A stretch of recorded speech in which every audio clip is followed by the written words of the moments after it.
Swadikap. Good afternoon, everyone. So this is my first time that I'm giving a talk, like a full-length talk in a JSConf, like a conference outside of Thailand. So first, I'm really grateful for the organizers to have invited me here. And the past 2 days were really awesome, and I'm really excited for today. So let's begin. So today I'm gonna talk about smells in React apps. And if you talk about if you talk about code smells, there are several books that talks about code smell and design smell as well. But unfortunately, I don't read many books. So usually I read the articles on the internet and piece them together. So these 3 books, I haven't read them yet. So the contents that I'm gonna be presenting today, they are mainly based on my experience. So maybe they are not perfectly aligned with those books, and maybe I may use a different term with them. But I really hope they will be useful to you. So my name is Thai, and I come from Thailand. And I'm a Thai person. And this is my Twitter ID, so @DTNTH. So if you have any feedback about this talk, so please tweet it to me. I would really appreciate it. You can also find me on GitHub as well.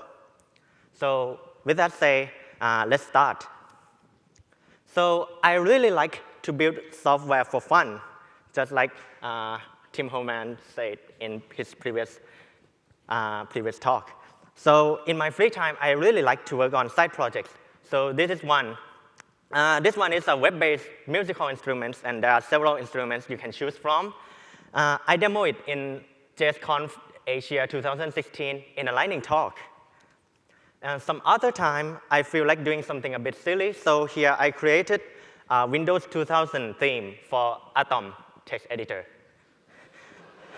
The main challenge here is to replicate the 3 wheel in Windows in a pixel perfect way. So using just CSS, so this is really fun. The other time, you see, sometimes I want to play a music game like a DJ. So I need a turntable. So I put a dish, and put a phone in a dish, and let it send the gyroscope signal to the game. So that's some of my projects. So that you see it. For me, the fun part is really important because that makes coding a fulfilling thing to do and makes it feel good. And when you code as a hobby, it will be a hobby that can also improve my professional coding skills as well. I'm also really interested in how to make software maintainable. That's because in one of my old projects about 10 years ago, I put in a lot of effort developing it, but at that time, I didn't know about software engineering stuff. So I keep on coding and coding and coding. And over time, it became less maintainable. So there we have 7,000 lines of untestable code. And at that point, when I do something or fix something, another bug appears. You remember the last demo, the bug simulator? So now, maintaining it is not fun. And later, I learned about software engineering, so I feel like I want to improve the code base and add the test. But I have 7,000 lines of untestable code, so that's also not fun. And as a side project, I think it should be fun and not a burden. And this is a huge, boring task. So I start to feel that I'd rather do something else. And so the development of that project stopped. And that's sad because I spent years working on it. So what I learned here is that sustainability really matters. And so now when I work on a new project, I have to make sure that it will not end up like that one. That's why I'm really interested in this stuff. And as you know, there are so many contributing factors and so many techniques you can use to make a software maintainable. So later in 2014, I started working on a new project, and it's called Bmuse. It is a web-based open source music game using HTML5 technologies. And I have the game with me as well, so if you want to try a demo, you can approached me. And so I want to make it great. I want people to play this game. So I need to make sure that this project is maintainable. So I organized my code into modules and used Webpack to bundle them together. I set up ESLint to catch common errors and enforce a consistent coding style. I set up unit testing, continuous integration, and deployment, as well as I tracked my code coverage. So that took me 3 weeks to set up. I just spent 3 weeks setting up the project without doing any game development. And that sounds pretty long compared to other projects, but the result is that it made a huge impact. So the unit tests, they helped me to switch from one library to the other without fear that I would break the game.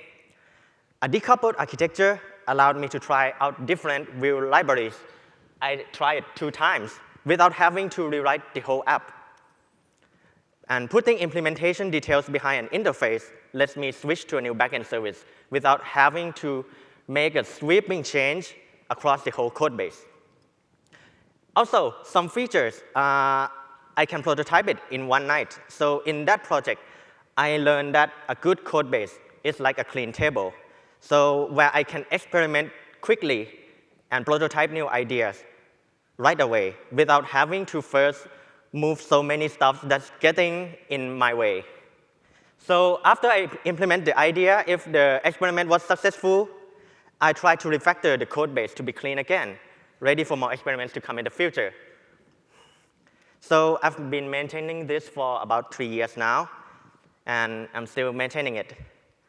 So now, I'm working as a front-end architect at Taskworld, and our app is using based on React and Redux. So we have many features, I guess. So this is our tree view, and this is just the Redux store. And we have more than 900 components, and over 2 years, more than 20 engineers work on it. So it is a challenge for us to keep innovating new features, and at the same time, making sure the code is maintainable. And we have to strike a healthy balance between minimizing technical debt and shortening the time to market. So pretty challenging. And as I said, there are many contributing factors to maintainability. But the things that I've listed here, they are technical stuff. And when I work in a team, I learned that the most important thing really is communication. So you're going to see a lot of code starting from this slide. So let's see an example now. I created a module called Music Previewer, and it exports 5 functions. The rest of the app only needs to know about these 5 functions to use it. They don't need to know that behind the interface of that 5 function lies a big, complicated, ugly hack. So you can see like a for inside an if, and an if inside an if inside a for in here. And there's a catch block inside a try, inside an if, in another if, in the for. So in principle, this would work fine because the code stays behind the interface, and other parts of the software are not affected by it. But in practice, another developer may be looking for a technical solution and stumbled upon my hack. Since I didn't clearly communicate that the code they are seeing is a hack, it got duplicated. So it's really important to communicate with other developers about when you're writing code, you have to communicate whether you are doing, why you are doing it, and is it the best practice, is it the way other people should take as an example. So another important factor is having an effective code reviews. And to do an effective code reviews, I think, in my opinion, we should learn to recognize smells inside our code. And this is what I'm going to talk about today. The first kind of smell, I call it information leaks. So let's see another example. So let's say in our project, we have a standard user interface toolkit, which contains the component that are used across the app. So one of them is this component, the user avatar. So we can use this component to render an user's avatar by specifying the image and the size. And we have 3 sizes to choose from: small, medium, and large. Maybe that's a bit too large, okay. And later, as we develop our app, we need to implement new features. So the code changes over time. We have to implement the messaging system, and we got the design. And this is how a message should look like. On the left, we have the avatar. On the right, some text. So this should be straightforward. So I look at the user avatar component, and I saw that the size that we need to use is not there. To fix this, we need to add a new size. But we already have small, medium, and large. What should we put in here?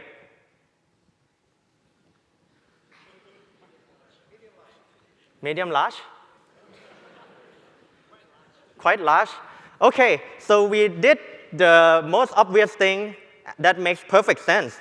We name it appropriately, message, because it's only used in one place, the message, right? So does this smells a bit to you?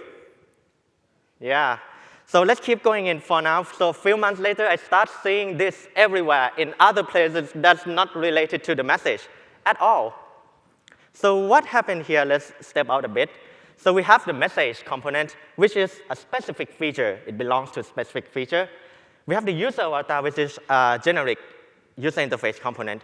So the message wants to show an avatar, so it uses that component. In turn, that component knows how big the avatar should be. So it's aware of the messaging system. And when I see this, I think that, OK, some information is leaking here, because now the message knows how to render itself, but it doesn't know how big the avatar should be. Instead, that knowledge is leaked into the user avatar component. So the leak here is that information about a specific feature leaked into a generic component, making the component less generic and more awkward to reuse. So, but another reason why this happened is that maybe because of our generic component is not flexible enough. So we're going to try to make it more flexible to fix this. So we used to have 4 size. Now we have 8 size.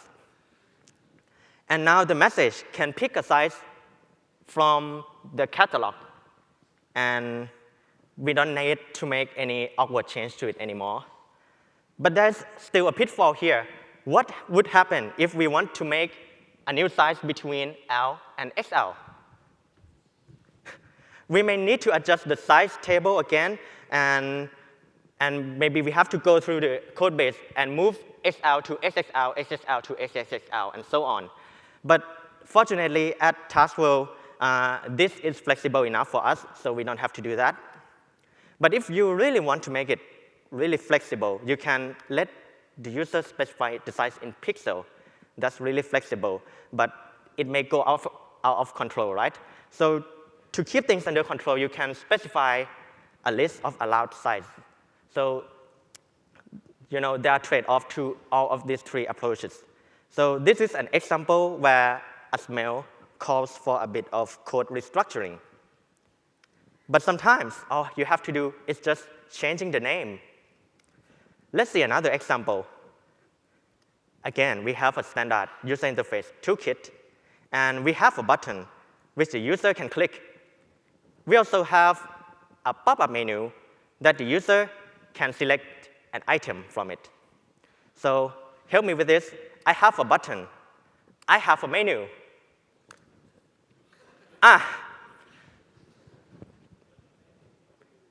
Menu button. OK, we're just putting it together.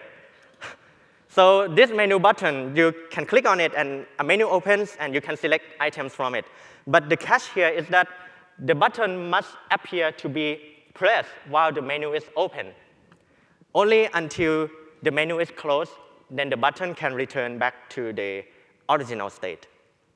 So at first thought, we may again start with the most obvious thing here, which is to make button accept another prop called isMenuOpen, so that if it's true, then it appears to be pressed.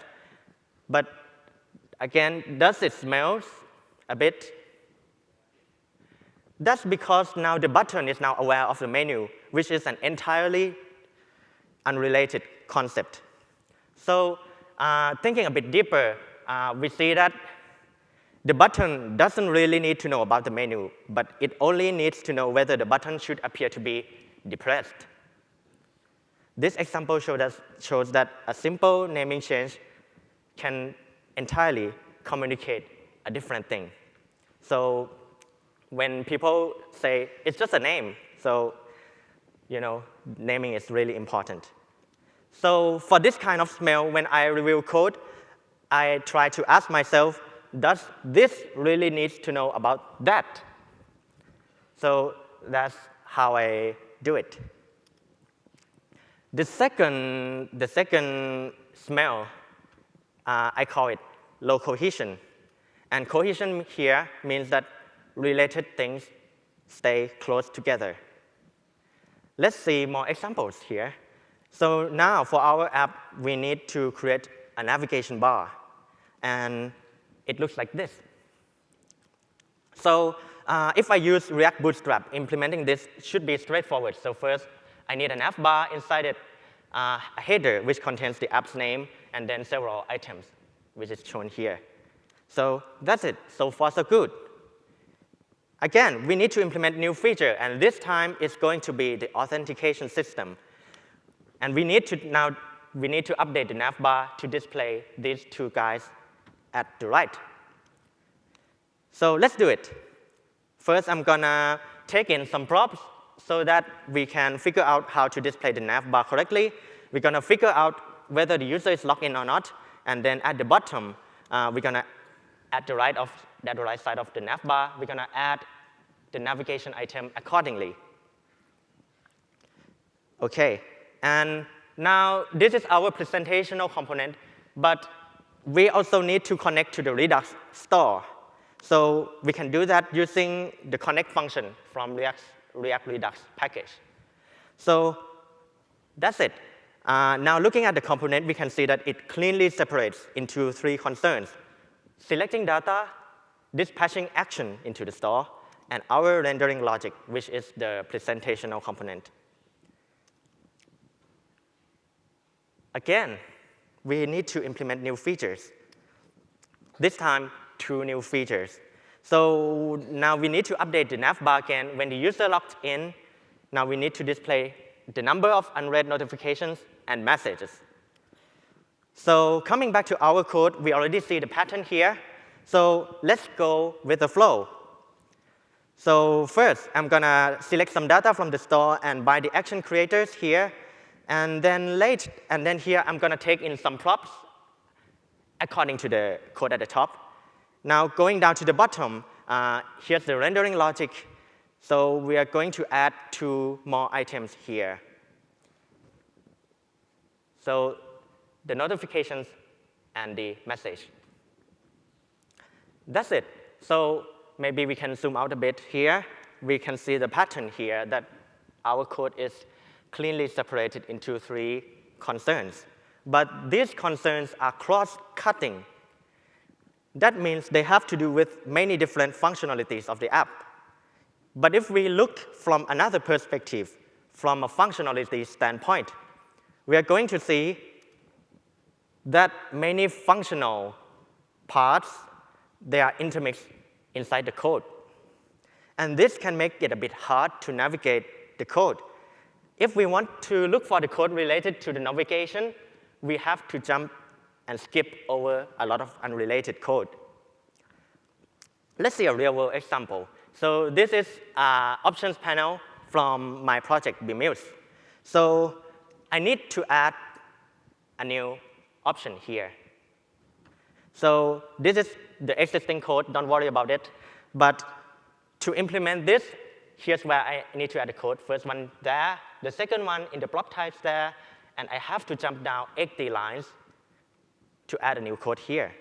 So seeing this, as I start to think, as I add more options, what would happen? This part would spread even more apart, and I have to scroll up and down a lot more to implement more options in the future. So some cohesion is lost here. And you can tell that when you code, you have to when you need to do something simple, you have to jump up and down a lot. Or maybe you have to go between different files, or even sometimes different repository. You can also smell this when reviewing a PR, when you start to notice that I read this piece of code, but I don't understand it. I have to jump down and jump up and down and up again to fully understand something, a particular feature. And this can also happen when files are organized by types. So in this example, if I want to implement a new feature, I have to change 6 files.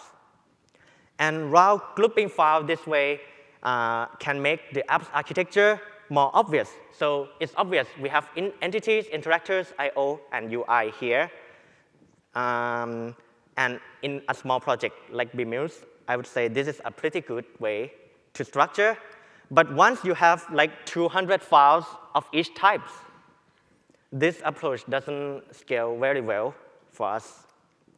So what we can do is we can try to aim for functional cohesion. We try to group things by what the purpose that code is, instead of grouping by responsibility, like I'm going to select data from the store, I'm going to dispatch. No, this part for message, this part for notification. Let's do that.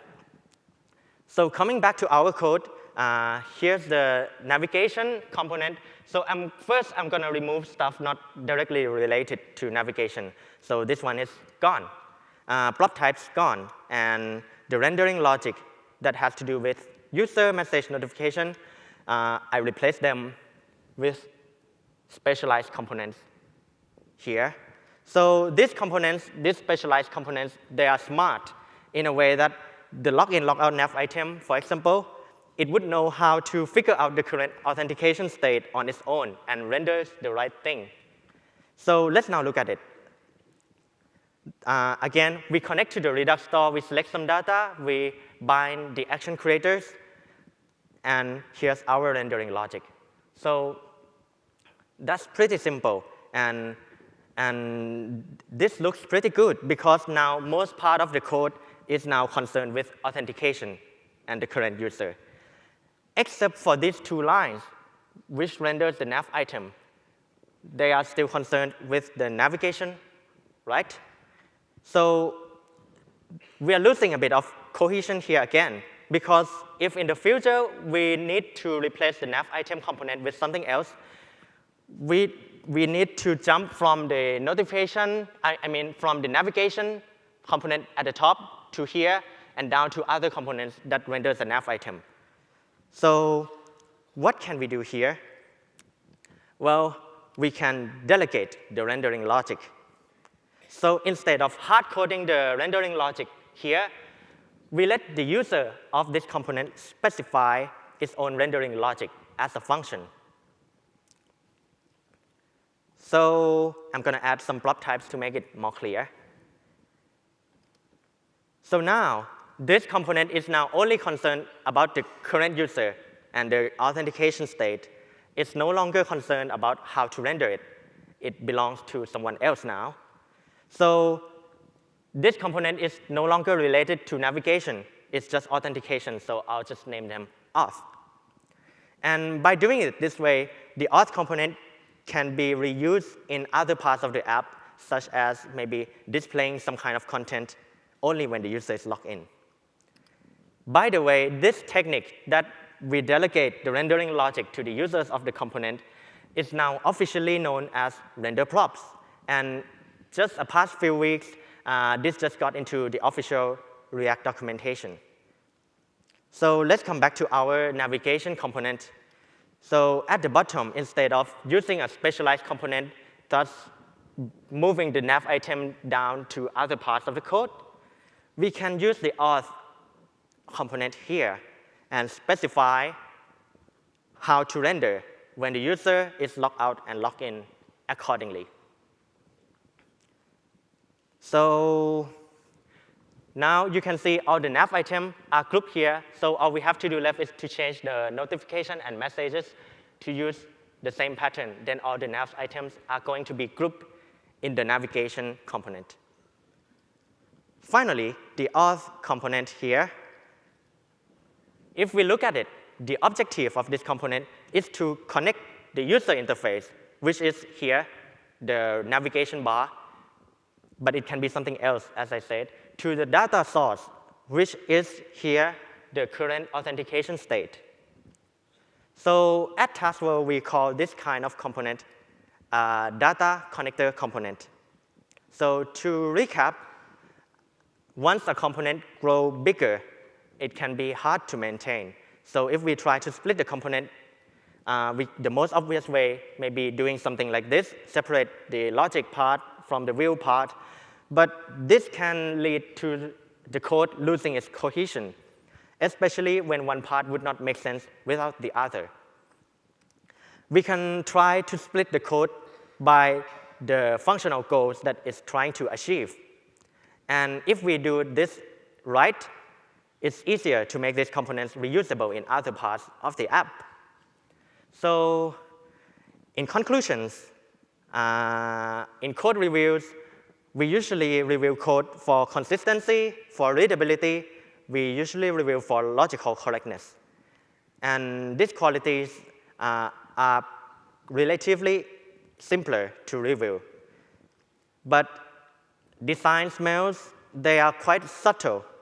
And it's pretty easy to see the code as correct, but miss the subtle design issue unless we are aware of them and actively look for them. So to build maintainable software, I encourage everyone to develop the sense of code smells and be mindful of them. And today, I shared you two kinds of smells.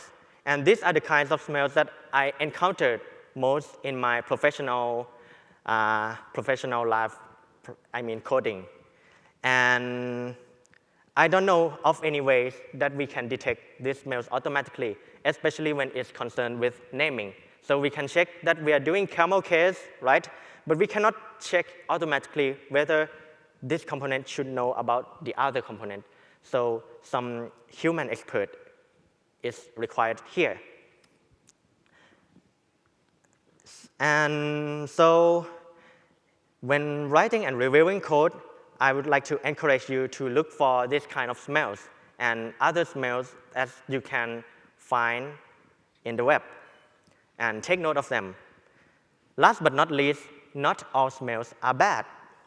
For example, duplicated code is a well-known code smell, but a duplicated code can sometimes be easier to read than the code that's not duplicated, because a code that's duplicated, they are more explicit and contains less abstraction. But once you increase the level of abstraction, it can be harder to see what's going on. And also, that's why I duplicate all my slides instead of using animations and end up with more than 200 slides here. So in the end, everything is a trade-off. By making your modules smaller, you're going to have more modules. By reducing the amount of code you have to maintain, you're increasing third-party dependencies. So we have to make a lot of choices when developing software. And to see if we have made the right trade-off, look for feedback from other developers. So after all, we make code maintainable so that other people can maintain it. So let's look for their feedback.